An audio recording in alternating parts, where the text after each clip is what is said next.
Šiandieną laidelėje bėgte su Jovaiša svečias, pasaulio čempionas, greičiausias pasaulyje ultra ilgų distancijų bėgikas Aleksandras Sorokinas. Malonu, sveiki. Ačiū, Aleksandrai, kad radai laiko. Žinau, kad dabar intensyviai ruošiesi rimtiems žygiam.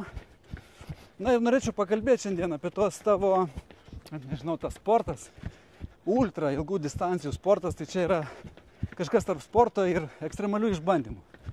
Teisybė. Tu esi sakęs, kad bėgimas tau davė viską, kas girdėjęs. Tai kągi tau davė? Tai viską ir davė. Iš tikrųjų, jei nenori dirbti, kaip ten sako, jei nenori dirbti savo gyvenime, tai surask veiklą, kuri tau patinka ir nedirbsi. Ta prasme, mėgautis tik tai. Tai man tas sportas nuo vaikystės ir taip man toks sportininko gyvenimas labai patinka. Ir tai pradėjau netyčia, nes pagrindinis tikslas buvo aplamai numesti svorio. Aš pradėjau aplamai bėgti 32 metai, kai man buvo. Jaunystėje buvau irkluotojas. Mečiau... Tu turi galvoj vaikystėje jau čia visai, ne, nuo mažens. Jaunystėje, galima sakyti ir vaikystėje. Pradėjau nuo 13-14 metų iki 25, gan profesionaliai. Teko dalyvauti ir pasaulio čempionatuose, nes tėtis yra treneris, tai neturėjau kitos išeities, galima sakyti. O kai buvo man 25, gavau traumą, teko pasitraukti, pradėjau dirbti, prasidėjo toks lengvabūdiškas gyvenimas, galima sakyti. Atsirado cigaretės, alkoholis, nesveikas maistas, tai ir pradėjo svoris augti. Ir kai man buvo 302 metai, jau aš svėriau apie 100 kg ir kažką reikėjo pakeisti savo gyvenimą. O dabar kiek? Apie 70, į piko formą esu. Tai dramatiškas pokytis. Taip. Ir pradėjau bėgioti, nes čia paprasčiausias būdas, nereikia ypatingų sąlygų, nes irklavime, sakykime, reikia ir valties, ir kažkur tai vandens, reikia nuvažiuoti, irklą turėti ir taip toliau, o čia pasiimi batelius ir išbėgi iš namų. Ir po truputį įsivėliau tą ultra bėgimą. Jis irgi atsirado netyčia, nes po keletą mėnesių bėgimo tapo bėgti neįdomu. Sudalyvavau pusmaratonį, supratau, kad rezultato aišku nebus, nes esu per lėtas, per senas. Reikėjo surasti kažkokį iššūkį ir kaip tik Vingio parke, kur mes esam dabar, radau lankstinuką su pakvietimu sudalyvauti 100 km Lietuvos čempionate 13 metais.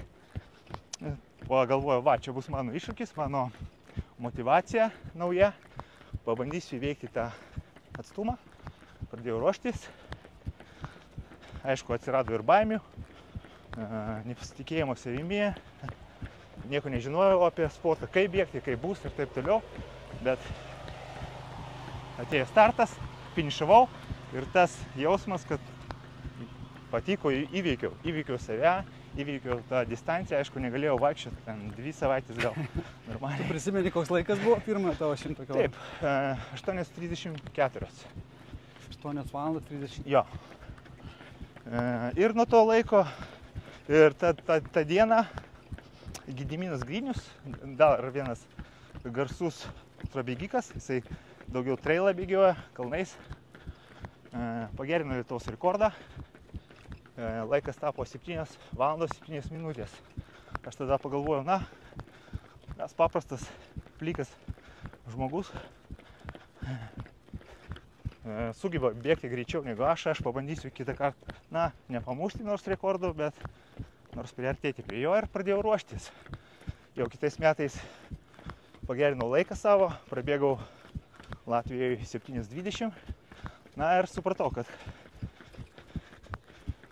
man patiko ir pradėjau ruoštis visokiom startam ir pradėjau ieškoti varžybų ir kažkaip tai negalėjau surasti 100 km. Ir Aidas Ardzijauskas, tuo metu ultrabėgikų prezidentas, pasiūlė sudalyvauti 24 valandų bėgime. Aš tada pagalvojau, nu, dar 100 apčiuopiamas atstumas, žinai, kad finišuosi po 100 km, o čia bėgti nežinia kaip, kur, kada, non-stop 24 valandas, bet sutikau ir Ir kiek tu susukai kilometrų per tas pirmasis 24 valandas? Jo, pirmas rezultatas buvo 202 km vyrots. Čia buvo iš karto Lietuvos rekordas. Nu, ir patiko tie rezultatai, tas augimas tavęs. Svaiginantys skaičiai tokie, neregėti, ar ne? Klausyk, žmonės, kurie nedaug bėgioja, tai klausydami tokių, žinai, 24 valandas, 100 km, jie tiesiog nesupranta. Ir žinai, aš, pavyzdžiui, 15 metų jau bėgioju ir va čia neseniai 51 kg nubėgau gimtadienio progą. Aš gaunu tokių laiškų klausimų, nu kas čia per nesąmonė, kas tau su galva negerai, kodėl tu taip darai, juk tai nesveika yra. Ir ko gero, jeigu aš tai daryčiau kasdien, tai gal irgi sakyčiau, kad nesveika, o tu praktiškai kasdien tą darai. Tavo savaitės atstumai yra 100 km skaičiuojami. Tai kaip? Ta prasme, tu galvoji, kad tai gerai tavo organizmui? Ar tu žinai, kad tai nelabai gerai, bet aukoji dėl didingo tikslo, kažkokių pinigų, medalių, sėkmės, šlovės, kaip va tą paaiškinti žmogui iš šono? Tai tu visus klausimus ir atsakėjai. Čia tokie mišrainiai ir gaunasi, kad taip, tikrai nesveika tikriausiai, bet čia mano pasirinkimas, nieko negaliu padaryti ir man tai patinka, motyvuoja viskas, kad pergalės, rezultatai, pasitikėjimas savimi ateina, tos emocijos, kad tu įveikiai save, perlipai, per skausmą, per nuovargį. Taip, čia toks sportas ekstremalus, galima sakyti, bet jisai man patinka. Aš visą laiką sakydavau ir sakau, kad varžybos tikrai man nepatinka, aš nekenčiu, netgi galima sakyti jų, nes čia toks egzaminas, aš žinau, kad bus skausmų, nuovargio didžiulio, organizmas priešinasi tam, tas ateina tos nepasitikėjimas savimi, kažkur tai 2 savaitės iki varžybų, nu, prieš egzaminą galima sakyti. O tas kelias, pasiruošimo kelias nuo nulio, sakykime, iki piko formos, tai tas sportininkų gyvenimas ir man labai patinka. Ir, kaip sakiau, sportas man davė viską. Aš buvau daugiau toks uždaras žmogus, o dabar atėjo ir pasitikėjimas savimi, ir laimės, džiaugsmas, nu visas. O pinigų davė? Neigiamas emocijos, taip. Aš dabar nuo 20-ųjų, sakykime, kai prasidėjo pandemija, tapau, galima sakyti, pro atlet. Tai neturiu darbo, išskyrus bėgimo. Tai yra vien tik tai tavo pagrindinė veikla. Kaip sakom, pilnas etatas. Pilnas etatas ir jo, galima sakyti, netgi pandemija man padėjo, davė tą spyrį. Surizikavau išeiti iš darbo, nes kaip tik buvo pandemija, mano darbas buvo uždarytas pusę metų. Na ir truputį, jau, visą dėmesį skiriau bėgimui, rezultatai išaugo ir, na, taip ir išėjo. Žodžiu, kitaip tariant, galima gyventi, būnant profesionaliu ultrabėgiku iš tos vat profesijos. Na, irgi toks klausimas. Reikia tikrai rezultatą rodyti, nes be rezultato vis tiek sunku. Nu, man atrodo, čia visuose sporto šakuose tas pats yra, kad be rezultato visų pirma rėmėjai į tave nežiūrės taip. Antras dalykas labai svarbus yra socmedijos visos, reikia prižiūrėti jas, nes ir rėmėjam, ir visiems kitiems, nu, rezultatas yra svarbus, bet žmonėms irgi patinka matomumas. Jo, matomumas, jo. Nu, jeigu jau kas ir pasiekė rezultato, tai tu, nes ir ne kartą pasaulio čempionas, ir prieš porą metų ultramaratono asociacijos pripažintas geriausių pasaulio sportininkų, nu tai žinai, aš tik tai suprantu, kad tose renginiuose priziniai fondai ne kažką ten, ar ne? Taip, greičiausiai nubėgęs tokią ultra, ten tas prizas turbūt daugiau simbolinis bus. Jo, dažniausiai netgi prizų ir nėra piniginių. Jo, toks sportas... Dar turi susimokėti. Kaip Ironman'e, turi susimokėti porą tūkstančių, kad sudalyvautum. Čia plius minus tas pats variantas. Žiauru, klausyk. Bet man vat įdomu, kokio lygio skausmą ir kančią tu turi patirti bėgdamas visų greičių. Jeigu mes įsivaizduojam 100 km per 6 valandas ir 5 minutės, tai vidutinis greitis yra ką? 17 km per valandą skaičiuoju. Jo, 3,39 per kilometrą. Ne, skausmai čia antraplainis dalykas. Visų pirma, visuose sportuose yra skausmų. Aišku, čia biškį pailgėja ta trukmė, to skausmo. 100 km bėgime, galima sakyti, ten biškį reikia pakentėti, tokių skausmų ir nėra. Tiesiog nuovargis. Ateina ir bėgime maksimum, ką gali duoti kūnas. Kaip ir maratonuose, kaip ir visose distancijose, tiesiog ilgiau. O vat paros bėgimas tai jau biškį kitaip, jau eina. Jo, ten aš visą laiką sakau, kad visos varžybos prasideda po 12 valandų. Kai sutemsta, kai atsiranda nuovargis, skausmai. Nu ir tu tiesiog bėgi ir viskas. Ir tenka kentėti. Aš suprantu, kad tos 6 valandos ir 5 minutės tai čia ne riba, o turbūt kaip iššūkis tau, nes labai jau arti tokio viliojančio kito skaičiaus. Taip. 5-9, ar ne? Ar mėginsi? Jo. Įveikti šitą barjerą. Vis dar yra vilčių, kad galiu. Žiūrėsim. Kaip tik rugsėjo 7 dieną bus varžybos 100 km, atvažiuoja. Mes pakvietėm visus stipriausius sportininkus visų pasaulio, šimtukininkus. Jeigu visi atvažiuoja, ką žadėjo, tai dalyvaus visi kontinentai. Tai kiek jų turėtų būti vienetais?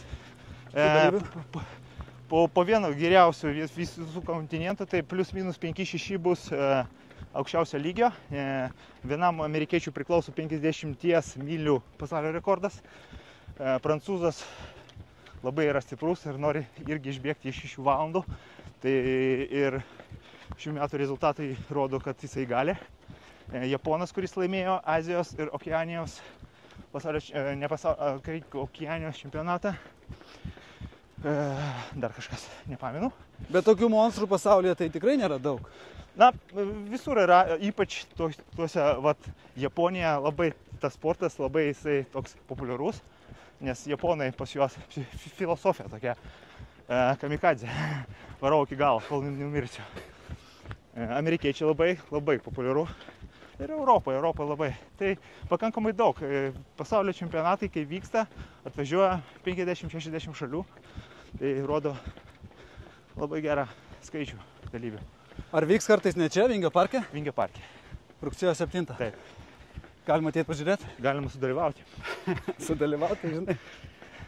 Vat aš norėčiau paklausti, pavyzdžiui, žmogus, kuris bėgioja kasdien nedaugiau kaip 10 km.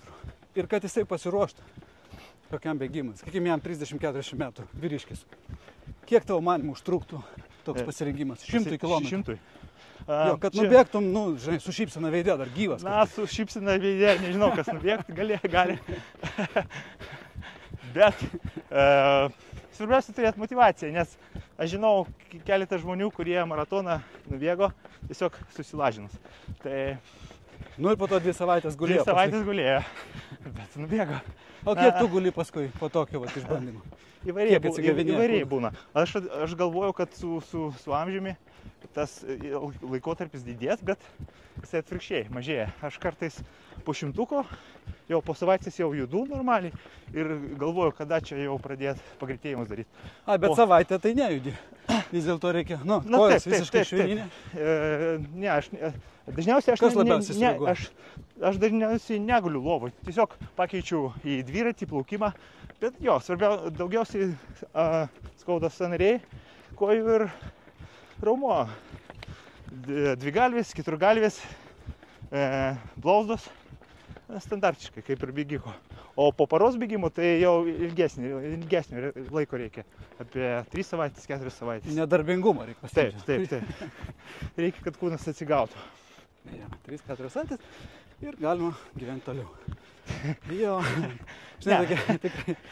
Tiesiog, tu esi jau pripratęs, tau atrodo tai normalu, bet žinai, aš to vis tiek, nors ir daug bėgioju, bet man iš šono klausant vis tiek tai yra nesuvokimi kosminiai, žinai, rodmenys. Bet kaip tu manai, ar kiekvienas žmogus kuris, nori, turi motivaciją, gali pasiekti tokį. Ar tam reikalingas ypatingas kūnas, kažkokia genetika, kažkokia tai raumens struktūra, kažkoks maksimum VO2, ten, nežinau, nerealus, nežmogiškas. Ar tu pasirinėjai savo kūną? Na, kaip tu į tą klausimą sakytum? Paprastai finišuoti gali bet kas, aš manau. Dėl rezultato irgi čia, man atrodo, visuma visų dalykų įeina. Kad žmogus galėtų nubėgti per 6 valandas, gal ir genetikos tikrai. Genetika žaidžia, kaip ir visuose sporto šakuose. Irgi olimpinėse žaidynėse bėga žmonės, bet finaluose tik tai, kas sugeba pasiekti piką, genetiškai apdovanotam žmogui pasiseks ir visi dalykai turėtų sueiti. Ar mokslininkai tave kad nors tyrinėja? Sako, klausyk, Aleksandrai, tu kažkoks ypatingas egzempliorius. Ne, reikia pasikrapštyti, kas tenais po tavo odą. Darausi tyrimus, bet nieko ypatingo tikrai nėra. Tiesiog vienas dalykas yra, kad labai ekonomiškas bėgimas gaunasi ir viskas, o visi kiti dalykai, ir aš sakyčiau, netgi vidutinio lygio. Nėra ten VO maksas kažkoks tai ir taip toliau. O tu kiek nors apie bėgimo formą domiesi, tyrinėji, studijuoji, kaip dar pagerinti? Ten pečių nesuspaus, neišsiries, ten pilvas įtemptas, ten ne per daug keliai aukštai, remtis vidurių pėdos, ten negaliukais ir panašiai. Ar bėgi taip, kaip tau atrodo natūraliai ir viskas? Antras variantas man daugiau prie dušės. Aš vis noriu kažkada pasitirti, kažkada reikia nusifilmuoti, kažkada gal kažką pagerinti, bet aš linkęs to, kad į natūralumą. Netgi kai kurie kartais prašo, pažiūrėk mano techniką, man atrodo, bėgimo mano technika yra bloga. Bet aš linkęs, kad mes visų pirma esam skirtingi visi ir pas kiekvieną technika skirsis ir ten bėgimas nuo priekinės dalies, nuo kulno, čia daugiau kaip patogumas ir kai jeigu norėsit olimpiadą važiuoti, ten jau žais tie maži dalykai, o vidutiniam bėgikui pakanka kištis stipriai nereikia tikrai. Aišku, jeigu bus labai jau dideli nukreipimai nuo technikos, tai galima kažką pakeisti, o šiaip. Mes ką tik prabėgo pro mūsų vieną žmogus, pastebėjau, man matosi, kad jo pėda viena išsukta. Jo, čia galima tai ilgą laiką bėgiojantis turėtų savo klubo sąnarį šiek tiek pažeisti, taip aš įsivaizduoju. Pažeidimas irgi toks dalykas, nes visų pirma, mano viena koja trumpesnė 2 centimetrais, aš irgi bėgu. Iš prigimties ar kažkokia tai lyga? Ir aš bėgu irgi iš šono, biškį vieną pusę. Jūs pastebėsite dabar, kamerai matysis tikriausiai. Adaptuojasi kūnas. Aš mačiau, kad viena mergina, ten pasaulio rekordininkė, maratoninkė irgi bėga neypatingai techniškai, bet negerina. Kūnas labai pas mus lankstus ir adaptuojasi visom sąlygom. Ne visom, aišku, yra toks koridorius, kuris jis gali adaptuotis. Ar yra žmonių, kuriems bėgimas iš viso netinka? Jeigu taip pakalbėtume dabar apie tai, ką tu rekomenduotum? Nežinau, jeigu kažkokios lygos yra su sąnariais, su kaulais, stuburu ir panašiai, gal ir taip, bet aš sakyčiau, kad 90% žmonių galėtų bėgti ir tai naudos duos, negu aplamai sėdėti ant sofos prie televizoriaus ir gerti alkoholį. Taip toliau. Tai galima sakyti, kad tu išsivadavai nuo priklausomybių bėgimas? Aš į kitą įklimpau, tai čia gerai ir blogai. Klausimas. Aš vadinu, čia geroji priklausomybė, žinai. Būt priklausomu nuo sporto, tai tikrai 100 kart geriau negu priklausomu nuo tabako ar alkoholio. Žmogus turi turėti kažkokią motivaciją gyvenime, tikslą, nebūtinai sporte, aplamai. Ir tikslas gali būti nuo, sakykime, nuo tenais, nežinau, šeimos išlaikymo iki valstybės išlaikymo arba, sakykime, bet ką galima sugalvoti. Svarbiausia tikslas surasti ir viskas. Tai žmogus, kuris turi ryškų viršsvorį, pavyzdžiui, tu minėjai 100 kg. Ar protinga būtų biškelį sukūst pirmą ir tada pradėti bėgioti? Ar iškart bėgioti tam, kad sukūstum? Ką tu rekomenduoji? Čia atsargiai irgi reikia žiūrėti, kad nepaveiktų sąnariams ar raumenynui, bet galima pradėti vaikščioti. galima pradėti judėti, vis tiek daugiau sunaudos energijos ir greičiau viską pasieksi, tą kūnas numestą svorį. Galima pakeisti dviratį, pradėti su dviračiu. Yra visokiausių sporto šakų ir netgi išeiti iš namų, jau prasieiti, čia jau geras ženklas, kad tu nori kažką. Svarbiausia pradėti. Aš esu girdėjęs, kad tu tokį siūlai pradinukams netgi derinti, truputį pabėgi, paeini. Taip. Ir streso mažiau turbūt, ar ne? Taip. Kiek gali prabėgi, o paskui ilgini distancijas bėgimo ir vieną gražią dieną jūs prabėgsit visą distanciją be sustojimo. Ir čia bus irgi toks motyvacijos, toks tikslo pasiekimas duos impulsą toliau dirbti. Bėgimas tai yra jėga ir taip smagu labai bėgti su bendraminčiu, kuriam taip pat bėgimas visą gyvenimo džiaugsmas yra. Kaip suprantu, kai reikia ruoštis ir tu pats su savimi ir darai tos kilometrus treniruotės, tai yra kaifas. Nu, jau varžybos, aišku, egzaminas, baimė kažkoks išbandymas. Bet šiaip kasdienis bėgimas, tau nereikia savęs prisiversti. Tu eini su, kaip čia pasakyti? Su šypsena. Ne, iš tikrųjų įvairių variantų yra, daugiausiai būna, kai kūnas pavarsta, tai jo toks ir dialogas vyksta su savim. Kad nenori, ypač antrai treniruotėje, vakariniai. Tu pasidarai kavos puodelį, žiūri, kad tempi laiką jau. Geri tą puodelį, žiūri į tolį, kaip čia, kaip. Ja. Tempi gumą. Tai. Bet vis tiek paskui padedi puodelį ir eini bėgti. Nu, reikia, jo. Šauniai. O sakyk, tu bėgdamas klausai muzikos? Taip, ausinės naudoji? Naudoju. Labai patinka su muzika bėgti. Dabar truputėlį muzika atsibodo, klausausi podcastų, visokiausių knygų, audio. Tai... Ką galėtum patarti? Oi. Iš savo neseniai išgirstų įdomių dalykų. Aš daugiau dabar fantasy arba scary stories. Trumpos, jos trumpos, po 20 iki valandos. O kaip tik treniruoti, ten keletą istorijų pasiklausai ir gerai. Jeigu bėgi ilgai ir nuobodžiai, tai biškį sutrumpina tau laiką. Nu. O jeigu muzika, tai tau patinka romantiška klausyti bėgant, ar kokia nors kaip tik adrenalininė, žinai, kad duotų? Jo, daugiau adrenalininė, bet playlistas pas mane miksuotas labai, bet mėgstamiausia vis tiek yra tokio metalo truputėlį, tai Metallica pas mane, tai number one favoritas playlistas. Master of Puppets. Yes. Jo, be Metallicas tai nėra gyvenimo. Aš labai irgi pritariu. O maistas? Šiaip kasdienis maistas, man įdomu, kaip tu reguliuoji, nes aš suprantu, mes buvom susitikę su tavim kaviniai, tai buvo toksai, žinai, gal aš geriau namuose gamintą maistą valgysiu, ne? Na, buvo toks laikotarpis, kada aš buvau traumuotas ir man reikėjo prižiūrėti dietą, nes labai linkęs visų pirma didelis apetitas ir man reikia pristabdyti save. Tai jeigu galiu, tai pristabdau. O jo, kai vyksta pasiruošimas, būna didelės tos išeikvojamos energijos, tai būna 5-6 tūkstančiai kalorijų per dieną, tai ir tenka valgyti. Bėgioju, tai galėčiau, kad galiu pavalgyti daugiau. Ir tada išsibėgioja tas visas perteklius kalorijų, ne? Na, dažniausiai aš skaičiuoju kalorijas, nes kiek parodo laikrodis, jeigu reikia mesti, tai stengiuosi biškį mažiau sportuoti. Ir prižiūriu, kad būtų apie 2 gramai kilogramui baltymų, 1 gramas riebalų ir kas lieka angliavandeniai. Ir aišku, stengiuosi daržovės, vaisiai, sakykime, ryžiai, makaronai, bulvės, bet neatsisakau tikrai saldumynų. Ir noriu visą laiką. Šokoladas, ledai dabar labai eina. Vasarą eina ledai. Taip. O papildai, pavyzdžiui, sakai, 2 gramai baltymų. Taip. Tai ir tu juos dėlioji iš žuvies, iš mėsos? Na, aš stengiuosi, jo, dažniausiai išeina, kad mėsa, dabar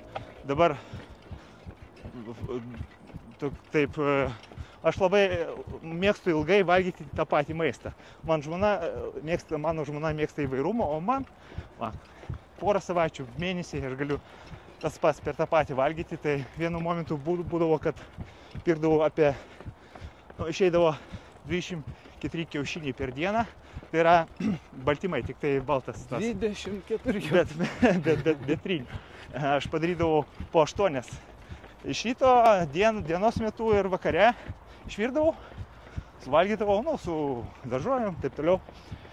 Dabar perėjau, einu jautienos gabalą perku apie kilogramą, paprašau, kad sumaltų į faršą ir pasidariau kotlės be nieko, be duonos, be nieko, tiesiog su druska, su prieskoniais pasidarau, iškepu ir valgau.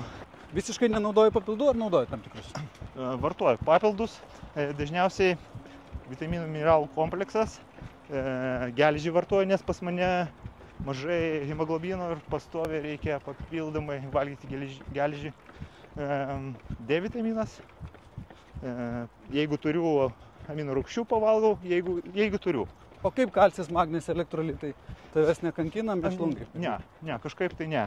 Ir netgi kai kurie vartoja bėgimo metu druską, aš niekada nevartoju, man kažkaip tai pakanka. Aišku, aš bėgimo metu eina tas junk foodas, čipsai, makaronai. Rimtai? Jo, ir ten gal... 100 km bėgimo metu čipsus valgai? Ne, 100 ne, bet 24 valandose taip, nes ant 100 jau ten greičiai didesni ir tu kvėpuot turi pakankamai aktyviai ir...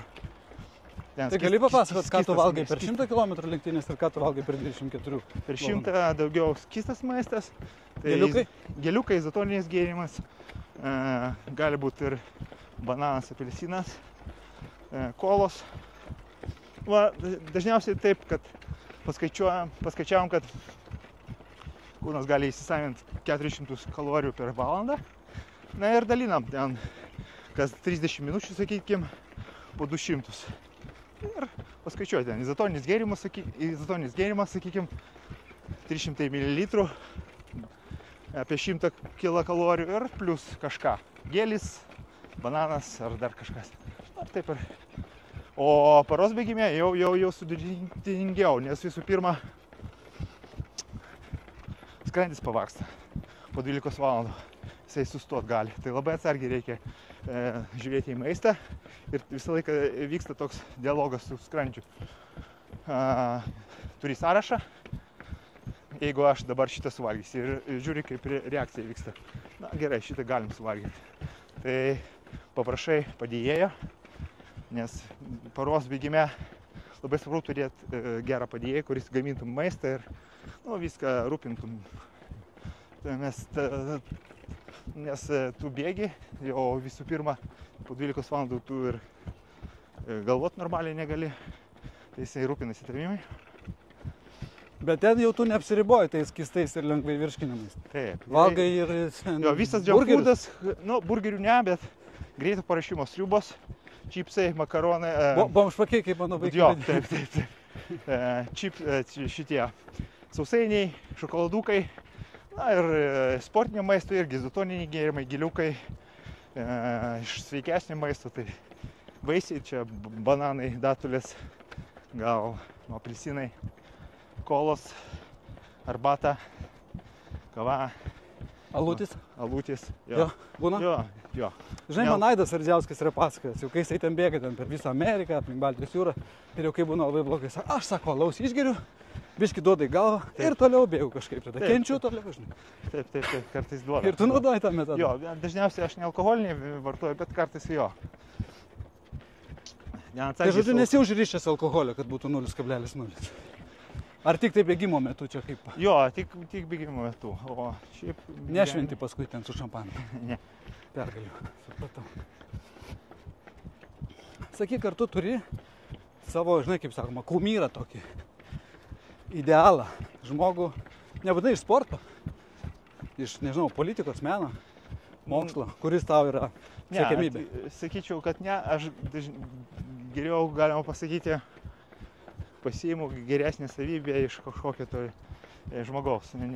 Čia jo, tai kaip tu sakėjai, nesvarbu, čia gali būti sportininkas, dar kažkas, iš artimųjų kažkas.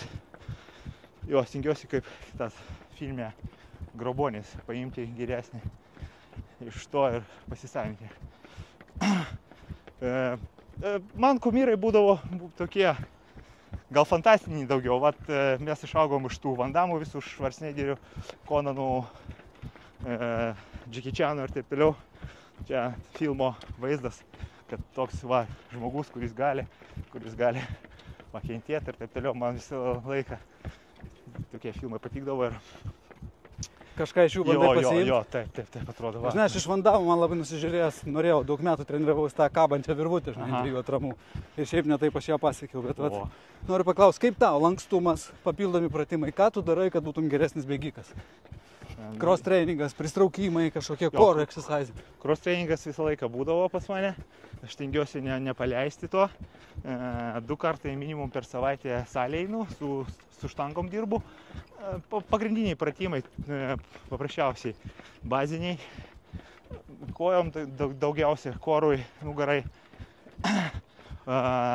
Žiemą man patinka slidinėti, lygumos slidinėjimas, ne kalnų. Plaukimas, dviratis, neatsiejami dalykai.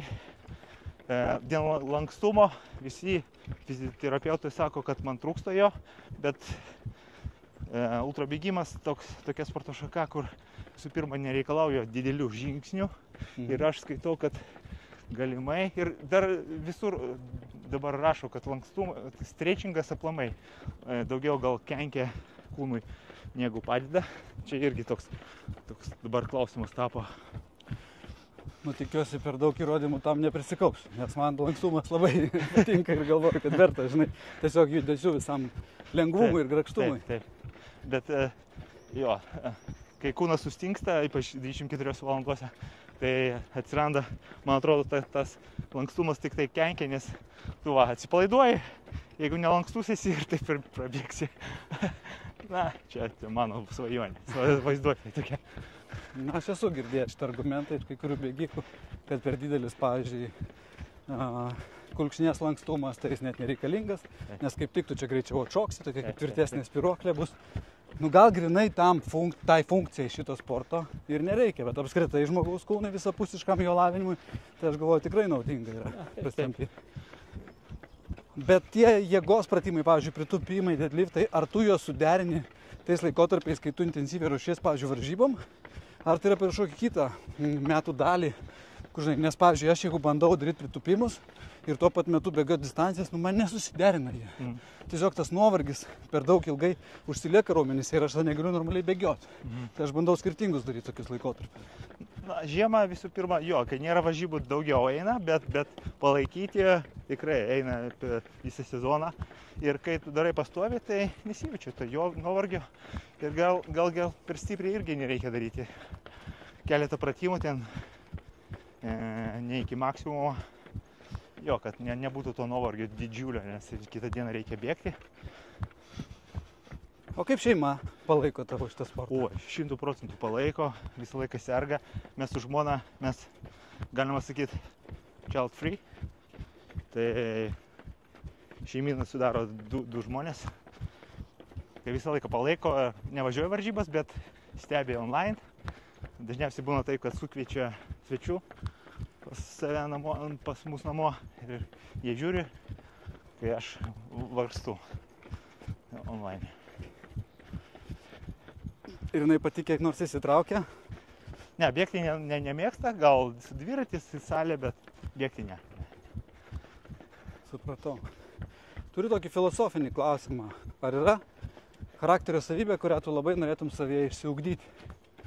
Čia jau ne jėgos, ne ištvermės, bet grinai tavo, kaip žmogaus charakterį. Jo, kaip čia ją apibūdinti, kartais man trūksta kantrybės. Ir aš noriu iš karto, visko iš karto rezultato. Aš nemėgstu laukti, tas per greitai viską noriu iš karto. Reikia palaipsniui, kad neskubėti, man tai nepatinka, reikia išlavinti. Tas reikalas, nežinau, čia gal visiems yra. Turbūt, kad daugelis žmonių, žinai, kas labai jau kantrus, tai turbūt vienuolynuose savo ramiai gyvena, tai jau tikrai kantrybės jau netrūksta, o visiems kitiems, ko gero, per daug niekada nebūna. Jo, labai sutinku. Čia, žinai, šitas dalykas su kantrybė. O kai atsitinka tokie įvykiai, kai tu gauni traumą ir tu galvoji, velnis, man bėgimas tai yra viskas. Ir jeigu dabar aš nebegalėsiu bėgti, nu taigi šakės. Vat kaip susitvarkyti su tuo? Juk būna visybė, čia neseniai buvo kažkoks sutrikimas. Oi, ne, jo, čia gyvenimo, tampa gyvenimo, nežinau, tragedija. Taip, atrodo, na viskas, namelis nugriuvo ir taip toliau, jo. Viskas beprasmiška? Taip, tai gyvenimas beprasmiškas, juodais, viskas nudažyta spalvomis, juodom spalvom viskas nudažyta. Taip, būna. Reikia išgyventi, nieko nepadaryti. Kaip su tuo susidaroti? Na, nežinau, gal tos kantrybės ir trūksta. Jeigu tau tas nesvarbu, tai ir nebūtų to, tai reiškia tau labai svarbu. Tai. Ir kartais atrodo gyvenimas ir specialiai, kaip tyčia, parodo, kad tai nėra gyvenimo labai viršūnė tavo. Yra kitų dalykų. Gal tas gyvenimas kartais tau parodo, kad palauk, sustok, apsižiūrėk. Visur yra daug dalykų, kurių tu nepastebi, tiesiog apsižvalgyk. Gal taip? Čia į ezoteriką mes biškį. Bet jeigu dabar, pavyzdžiui, besiruošiant rugsėjo mėnesį čempionatui, atsitiktų taip, kad žiauriai skauda, ta trauma neišgyja, ar tu vis dėlto kraujas iš nosies ir ten bet kokią kainą, žudydamas save varytum, ar protingai sakytum, okei, bus dar tų čempionatų? Na, aš manau, kad jo, antras variantas, kad bus tų čempionatų, nieko nepadarysi, čia gyvenimas ir yra kaip yra. Vis tiek bus šventė, atvažiuos daug sportininkų, kurie varžys tarpusavį, o jeigu negalėsiu, tai gal papeisinsiu, gal aplamai būsiu, šnekėsiu per mikrofoną ir sakysiu, kai aš čia nemoka. Palaikymo komanda, komentatorius. Taip. Ar yra kokių gudrybių, kurias galima panaudoti? Teipai, žinai, lašelinės kokios ten susileisti? Ne, aš manau, kad gal jie padės keliais procentais, bet jeigu traumuotas, tu nieko nepadarysi, bet subėgęs su trauma, kojos nėra malonumo, tu negali įsitaškyti 100%, tai irgi nebėgimas. Bet ta trauma tai nėra dėl to, kad tu paslydai, nukritai ir prasipjojai kažką susilaužai. Taip, čia. Įskyla kažkas nuo to pakartotinio? Taip, nuo krūvio ir jinai neatsiranda takšt ir viskas. Čia pasiekmė.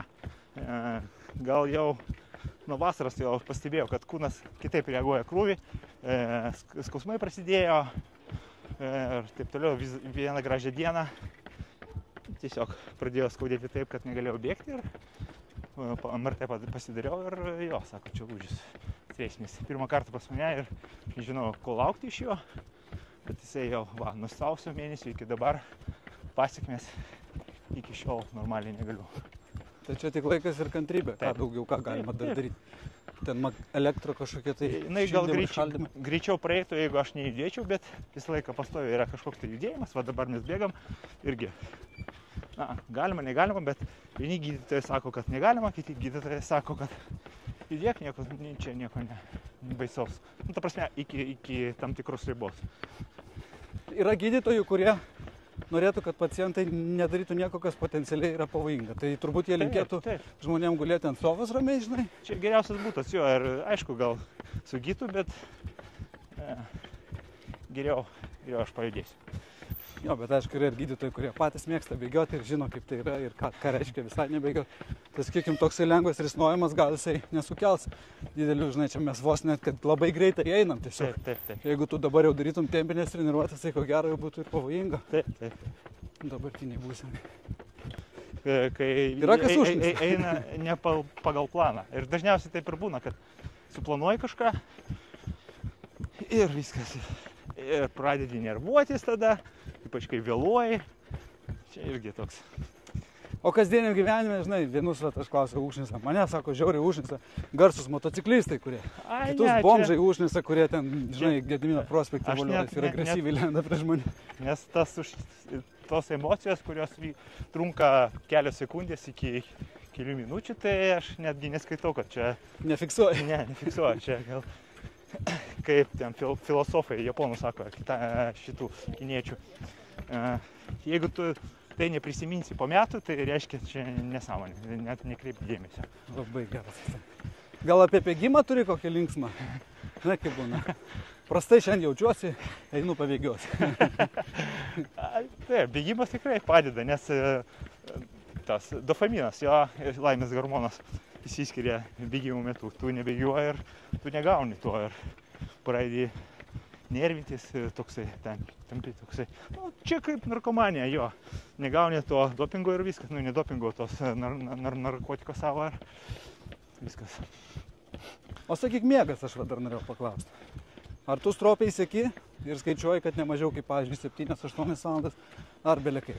Taip natūraliai išeina, bet jo, jeigu ir žymai eini, tai dažniausiai organizmas pats nori, kad, pavyzdžiui, aš toks vyturėlis, man labai patinka iš pačio ryto atsikelti, visi miega dar, ypač vasarą, kai su saulė aš keliuosi, tai 5 ryto pasidarau visus darbus savo ir išvažiuoju arba išbėgi į miestą, jisai dar miega, tuščia, mašinų nėra, galima bėgti, labai man patinka. Bėgioja ir po patį miestą, ne tik gamto, ne tik parkuose. Dažniausiai išeina jo 7-8 valandas per dieną, vasaras sutrumpėja, pastebėjau kažkodėl, tai po 5-6 valandas naktį miegu, bet vis tiek turiu dienos metu 30 minučių. Pamiegosiu irgi. O būna, kad tu bėgi, matai, kitas bėga, prisigretini prie jo, pasikalbė, užmesgi pokalbį su šiandien draugu. Aš toks intravertas, tai daugiau man patinka vienam bėgti. Ne, tikrai nemaišysiu bėgiukui, nepasakosiu nesąmonę savo.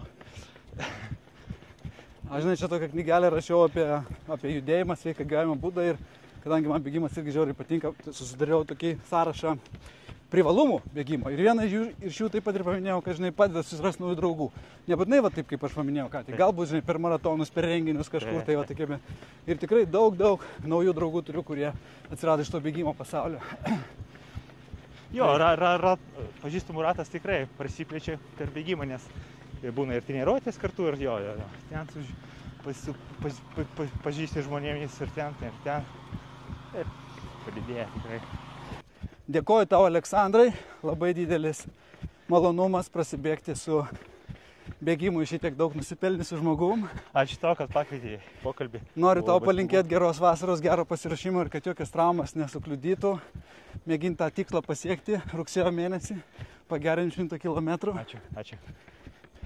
Taigi šiandien su mumis buvo ultra distancijų bėgimo monstras Aleksandras Sorokinas. Geriausias pasaulio sportininkas, kaip jį pavadinau, ultramaratono asociacija ir iš tikrųjų daugkartinis čempionas. Iki!